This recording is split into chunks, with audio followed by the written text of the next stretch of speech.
हाय दोस्तों, this is Krishna Vashishtha और आप मुझे सुन रहे हैं आपका अपना फेवरेट यूट्यूब चैनल जिसका नाम है टैट्स गुरु। सब्सक्राइब नहीं करा है, सब्सक्राइब जरूर करें, साथ में बेल आइकन को प्रेस कर दें जिससे कि आपको रेगुलर अपडेशन मिलती रहे।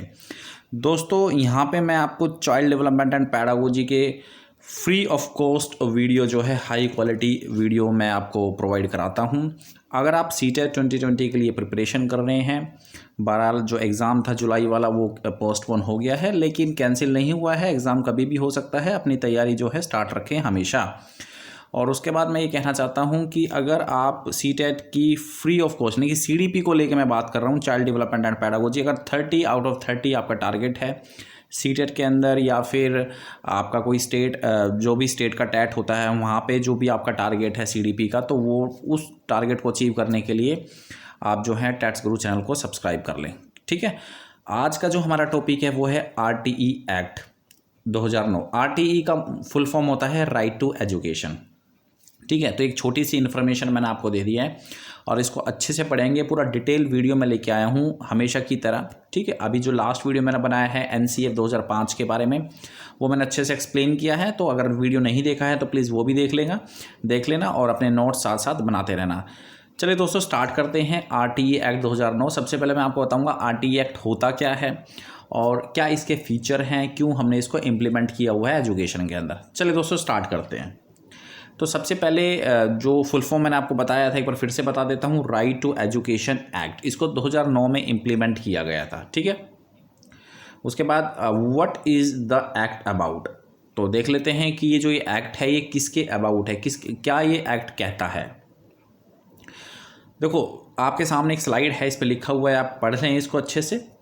मैं आपको बताता हूँ। Every child between the ages of 6 to 14, मतलब हमारे देश का हर बच्चा जिसकी उम्र 6 से 14 साल, तो ये एज ग्रुप आप अच्छे से याद कर लें।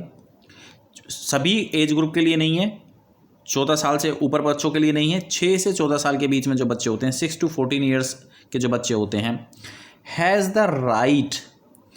द राइट का मतलब उनको अधिकार है to free and compulsory education. अब देखो, फ्री का क्या मतलब है। फ्री एजुकेशन मतलब उनका कोई खर्चा नहीं होगा। किताबें, बैग वगैरह जो भी चीज़ें होती हैं, उनकी जो पढ़ाई है, कोई उनको मंथली फ़ीस नहीं देनी, कोई ट्यूशन फ़ीस नहीं देनी, कोई बिल्डिंग चार्जेस नहीं देने, तो वो सब कुछ फ्री होगा बच्चों के लिए। तो फ्री एजुकेशन उन बच्चों को प्रोवाइड की जाएगी। ठीक है, जिन बच्चों की जो एज है वो 6 से 14 साल। अब इसमें ध्यान देने वाली बात यह है कि सभी बच्चों के लिए बोला है, सभी बच्चों के लिए। अब इसमें चाहे कोई अमीर हो, अमीर तो चलो ऑब्वियसली वो अपनी एजुकेशन को अफोर्ड कर पाते हैं, लेकिन जो स्पेशली जो गरीब बच्चे होते हैं, जो पढ़ाई से वंचित रह जाते हैं just because of they do not have enough money, उनके पास पैसा नहीं होता है, जिस वजह से वो वंचित रह जाते हैं। लेकिन इस एक्ट ने उन सभी बच्चों को की लाइफ को एक जीवित कर दिया है जो कि बेसिकली पढ़ना चाहते हैं। ठीक है, लेकिन पैसों की वजह से वो पीछे रह जाते हैं। ठीक है, सेकंड चीज़ कंपलसरी। एक तो फ्री मैंने आपको समझा दिया है, कंपलसरी। देखो, फ्री और कंपलसरी आपने दो चीज़ अच्छे से समझ ली है तो फिर आरटीई एक्ट आपको बार बार पढ़ने की ज़रूरत नहीं पड़ेगी, ये मैं आपको गारंटी से बता रहा हूँ। ठीक है, कंपलसरी का मतलब ज़रूरी। अब यहाँ पे गवर्नमेंट की तरफ से ये कहा गया है कि भाई ज़रूरी है। आपके ऊपर, आपके पेरेंट्स के ऊपर एक्शन हो सकता है अगर सपोज करें। अब देखो, पेरेंट्स के पास अब बहाना नहीं है। पहले क्या होता था, आज से 10 या 15-20 साल पहले क्या होता था, पेरेंट्स जो हैं वो खुद ही इंटरेस्ट नहीं होते थे कि हमारा बच्चा जो है स्कूल जाके पढ़े। तो वो क्या करते थे, जैसे बच्चा 6 साल से ऊपर होता था, 14 साल के बीच में होता था, बेसिकली वो बच्चों से लेबरिंग करवाते थे। ठीक है, मजदूरी करवाते थे। तो एक्चुअली वो एज मजदूरी की नहीं है। उस एज में बच्चे को, अगर बच्चा ऑटोमेटिकली पढ़ लेगा तो बहुत सारे बच्चों का पढ़ाई में इंटरेस्ट बन जाता है और पढ़ाई में अच्छा करके वो फिर अपना अच्छा जॉब वगैरह, बिजनेस वगैरह कर सकता है। तो फिर मजदूरी करने की क्या ज़रूरत है। तो बहुत सारे पेरेंट्स क्या करते थे, मजदूरी। और आजकल भी ये बहुत कुछ आम आप देख सकते हो, बाल मजदूरी, छोटे छोटे बच्चे जो हैं रोड पे काम कर रहे होते हैं। तो बेसिकली पेरेंट्स के ऊपर ये यहाँ पे ये जो कंपलसरी वर्ड यूज़ किया गया है, उनके ऊपर एक्शन हो सकता है। अदरवाइज जो है अगर वो बच्चों को नहीं पढ़ा रहे होते हैं। ठीक है, तो फ्री और कंपलसरी दो मतलब समझ में आ गया आपको। ठीक है, अब बच्चों को पढ़ना पड़ेगा। अब यहाँ पे ये चीज़ नहीं है कि हमारे पास तो पैसा ही नहीं था तो इसलिए हमने बच्चों को नहीं पढ़ाया। तो क्योंकि अब फ्री कर दिया है तो अब यहाँ पे कोई बहाना ही नहीं बचा है। This is stated as per the 86th। अब देखो यहाँ पे 86th constitution amendment act via article 21 है। अब ये 21A जो आर्टिकल है उसके तहत जो 86th कॉन्स्टिट्यूशन अमेंडमेंट है उसको ये राइट टू एजुकेशन जोड़ देता है, यानी कि एम्फेसाइज करता है। The right to education act seeks to give effect to this amendment. अब जो ये अमेंडमेंट है उसको ये सपोर्ट प्रोवाइड कर रहा है राइट टू एजुकेशन कि every child between the ages of 6 to 14 years has the right to free and compulsory education. ठीक है, समझ में आ गया। तो सिर्फ फ्री और कंपल्सरी में ही सब कुछ है, छिपा हुआ है, इसको ही आप अच्छे से दिमाग में बैठा लो, आपका पूरा जो एक्ट है वो समझ में आ जाएगा आपको।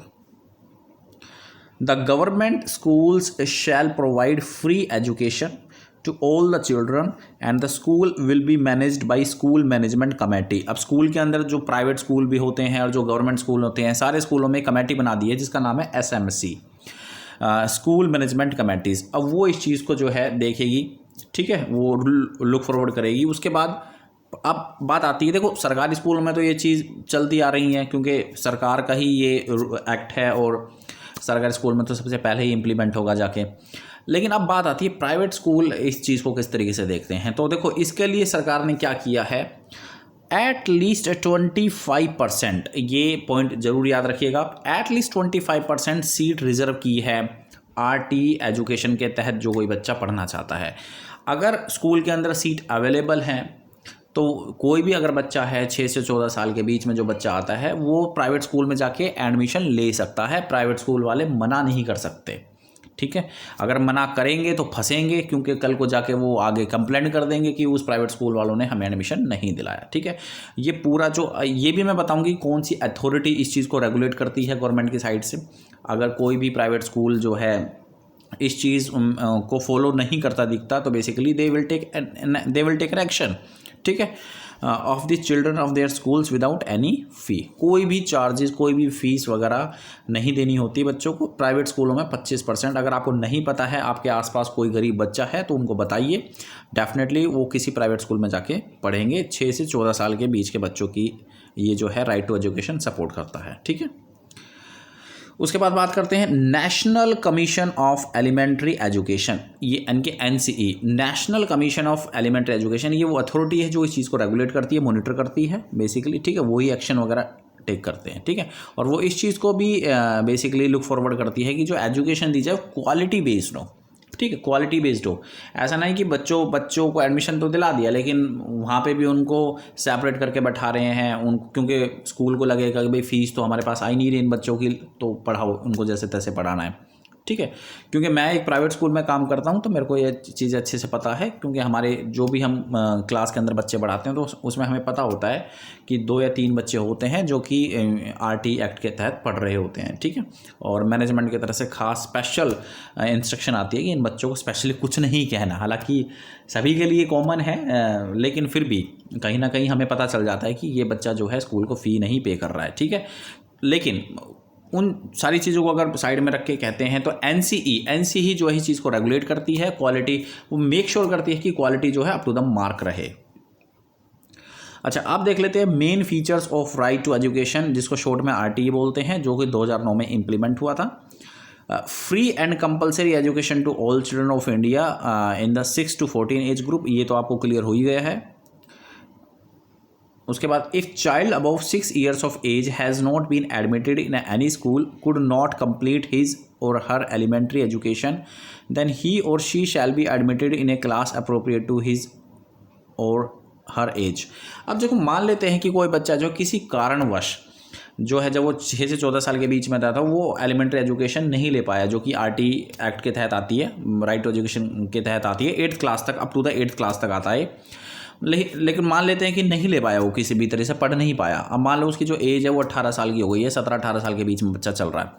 तो अब ये कहता है कि एक्चुअली में अब उस बच्चे की जो एज है वो 17 से 18 ईयर के बीच में है, तो उसको इसकी एज के अप्रोप्रिएट ही क्लास में डाल दिया जाए, एडमिशन दिला दिया जाए। जैसे मान लो 11th-12th में होता है बच्चा इस एज में, तो वहाँ पे वो बच्चा उस बच्चे को 11th-12th में डाल के और पीछे का पढ़ाया जाए, यानी कि स्पेशल ट्रेनिंग बच्चों को प्रोवाइड की जाए।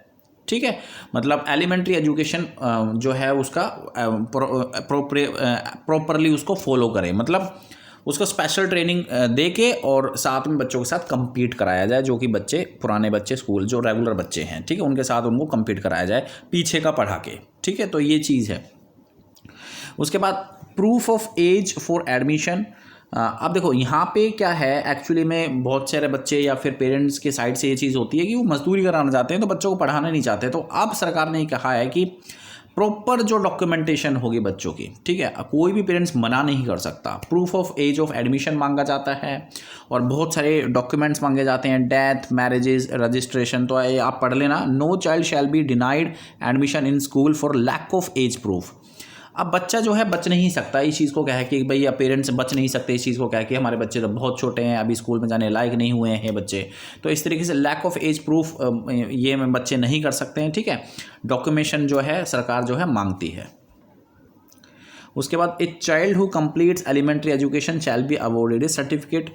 जो बच्चा जो है एलिमेंट्री एजुकेशन को कंप्लीट करेगा उसको एक सर्टिफिकेट प्रोवाइड किया जाएगा। Call need to be taken for a fixed student teacher ratio.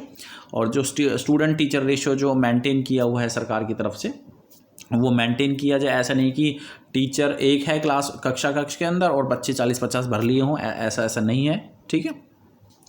25% reservation of economically disadvantage communities in admission to class first in all private school is to be done. अब जो ये तो मैंने आपको बता दिया 25% जो है रिजर्वेशन पहले से ही यहाँ पे है प्राइवेट स्कूलों के अंदर कि जो गरीब बच्चे हैं वो जाके एडमिशन ले सकते हैं। Improvement in the quality of education is important. और ये तो मैंने आपको पहले ही से बता दिया है कि जो एजुकेशन के अंदर जो उन बच्चों को एजुकेशन दी जा रही है तो क्वालिटी जो है वो इम्पोर्टेंट है। ऐसा नहीं है कि बच्चों को जस्ट ऐसे ही पढ़ा दिया कि भाई तो फीस नहीं दे रहे इनको तो चल जल्दी से पढ़ा दो, ऐसा नहीं है। Quality should be maintain. Financial burden will be shared between the state and the central government. और जो फाइनेंशियल जो बर्डन होगा that will be shared between state government and central government, ठीक है। जो भी खर्चा आएगा, क्योंकि खर्चा तो होगा ही होगा साथ में, ठीक है। तो जो खर्चा होगा वो स्टेट और सेंट्रल गवर्नमेंट दोनों ही मिलके उठाएंगे। तो ये पूरा एक आरटी एक्ट के तहत मैंने एक वीडियो सेशन आप लोगों के लिए कंप्लीट किया है। आई होप कि आपको समझ में आ गया होगा और छोटे छोटे पॉइंट्स को डिस्कस किया है, ठीक है। थैंक यू वेरी मच इस वीडियो सेशन को देखने के लिए और मिलते हैं नेक्स्ट वीडियो सेशन में किसी इंपॉर्टेंट टॉपिक के साथ। तब तक जय हिंद, जय भारत, अपना ख्याल रखिएगा। थैंक यू दोस्तों।